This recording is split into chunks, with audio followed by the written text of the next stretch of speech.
إزاي تستقبل الحمام الجديد؟ أول خطوة العزل. اعزل الطيور في مكان منفصل بعيد عن طيورك لمدة من أسبوعين ل3.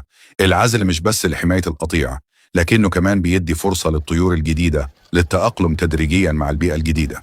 تاني خطوة التطهير فور الوصول. رشهم بمطهر قوي زي فيركون اس أو محلول برمنجانات البوتاسيوم من الصيدلية البشرية، سعره رخيص ومفعوله ممتاز. ثالث خطوة الدعم الغذائي والمكملات. خلال فترة العزل الطيور بتكون تحت ضغط من النقل والتغيير، ولازم تدعمها غذائيا وصحيا. قدم خل التفاح وفيتامين سي لمدة 3 أيام لدعم الجسم والتخلص من السموم.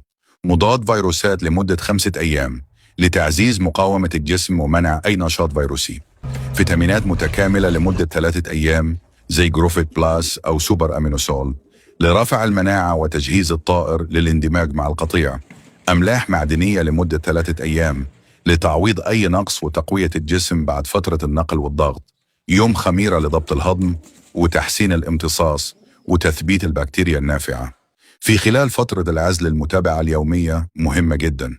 راقب نشاط الطيور وهل الطيور بتتحرك كويس ولا لأ. راقب إقبالهم على الأكل والشرب. تابع شكل الزرع، لازم يكون مدور ومتماسك من غير أي إسهال.